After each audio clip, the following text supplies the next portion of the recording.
Salve, salve capoeira! Eu sou o Mestre Fantasma e estou passando aqui hoje para dividir uma reflexão com vocês, para que a gente possa parar para pensar um pouquinho e dividir esses pensamentos juntos, né?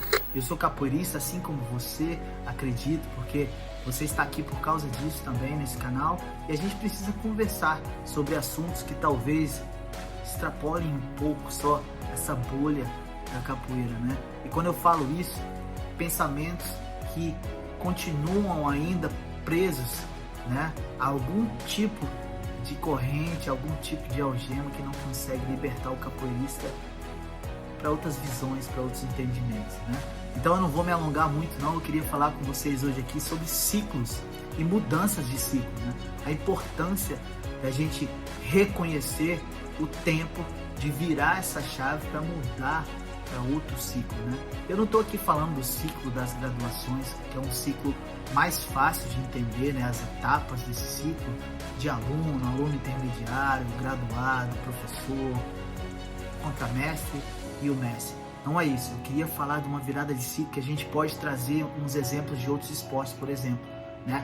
No caso de um atleta profissional de futebol, de basquetebol, o próprio lutador de MMA profissional, né?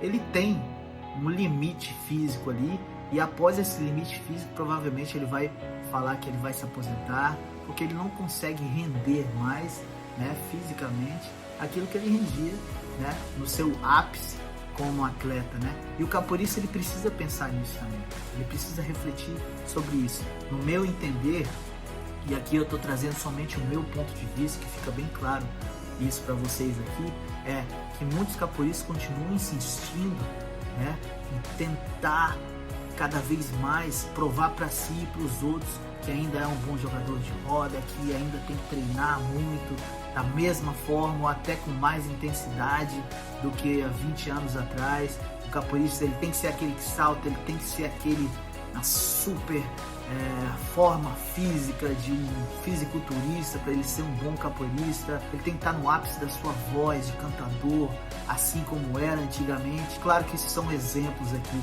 para que você possa trazer um pouco para o seu entendimento aí. O que eu quero dizer é, o capoeirista ele precisa entender que ele também tem um ciclo de vida como atleta, que ele também tem um ciclo de vida como jogador de capoeira, né? E esse ciclo de vida ele chega geralmente talvez aos 40 anos, né?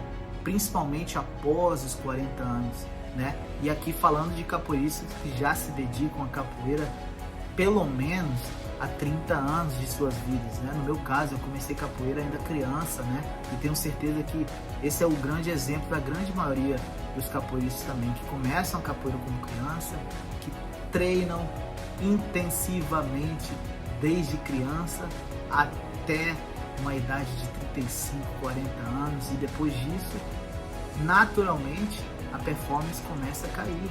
A gente tem que saber entender isso, a gente tem que saber aceitar isso, é por isso que eu estou trazendo esse papo aqui com vocês, né? Quais seriam as opções, né, do pós-atleta, de fazer essa mudança de ciclo, né?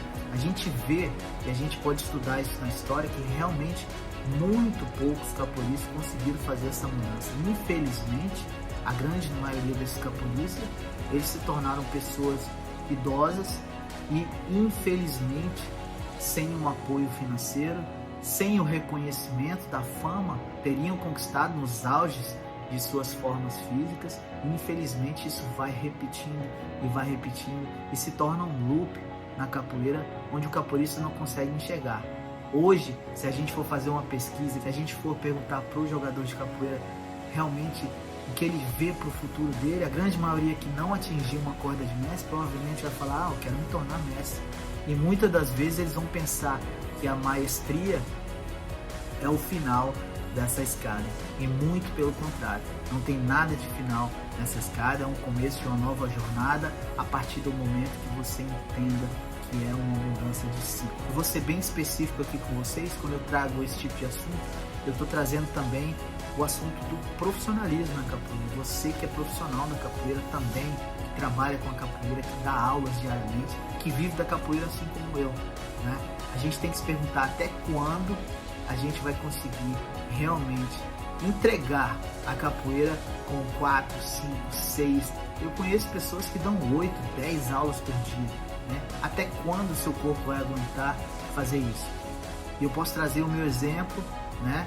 Eu completei 41 anos, né? Ainda tô com um bom vigor físico, mas eu vou ser bem real para vocês.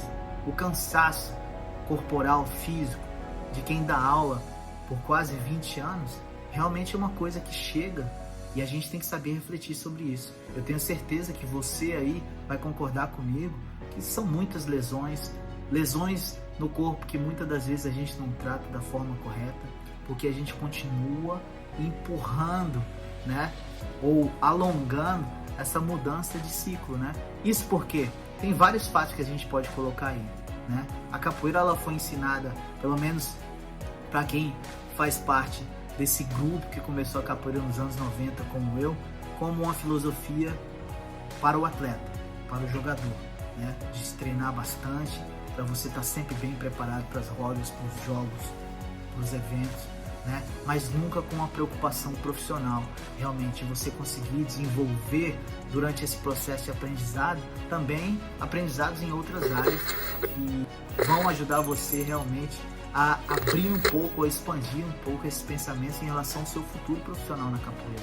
Essa mudança, essa chave, essa reflexão que a gente está fazendo aqui, ela é muito importante agora para você, né? Se você não começou ainda a investir o seu tempo em conhecimentos que você não encontra na capoeira, provavelmente você vai cair nesse loop aí que eu tinha falado de se tornar um capoeirista, infelizmente, frustrado com o tempo. E quando eu trago frustrado aqui, não é frustrado pela história, não é frustrado pela performance, é frustrado de não ter alcançado um objetivo financeiro que você sempre sonhou para a capoeira. Por falta de opções? Talvez, mas eu acredito que é muito importante para o capoeirista hoje, com esse acesso à internet que a gente tem, de poder analisar o mercado. E quando eu falo de analisar o mercado, qual o mercado? Não o mercado da capoeira especificamente, mas analisar esse mercado que está em volta da capoeira, que é o mercado das artes marciais, né?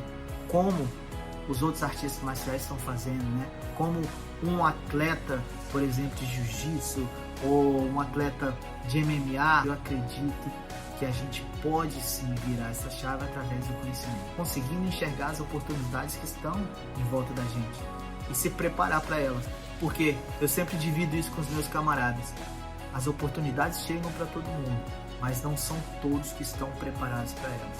Então a gente tem que se preparar, a gente tem que investir no conhecimento, na leitura, na busca de pessoas que têm experiência, que já conseguiram alcançar isso fora da capoeira e trazer isso para dentro da capoeira de uma forma respeitosa e se tornar uma referência para que outras pessoas também possam buscar isso. Nesse momento aqui, eu estou aqui, na frente da câmera aqui, isso não foi nada fácil para mim, mas eu tive em algum momento que investir na minha comunicação, porque eu enxergo como uma forma de alcançar um mercado na capoeira que ainda é um pouco difundido. Essa parte da comunicação aberta, né? Ela não está restrita somente ao seu mestre, ao seu professor, ao seu grupo, mas o capoeirista dividir esse tipo de conhecimento para que de alguma forma quem ou você que esteja assistindo aí possa se motivar em relação a essa fala, possa se motivar em relação a essa reflexão que a gente está fazendo aqui. Então, para a gente terminar aqui, é super importante, primeiro, você planejar a sua carreira de capoeira. Não continue pensando que a sua carreira de capoeira vai ser sempre ou somente ser um bom jogador de capoeira, ou um bom professor de capoeira, ou um bom mestre de capoeira. Vamos buscar conhecimento, vamos trocar mais ideias, vamos fazer mais reflexões. Eu espero que vocês tenham gostado desse bate-papo aqui, de capoeira para capoeira. Se você gostou, deixe um comentário aqui embaixo, não se esqueça de se inscrever no canal, deixar o seu like e repassar isso também para os seus camaradas, tá bom? Um forte abraço, eu sou o Mestre Fantasma e a gente se vê na próxima.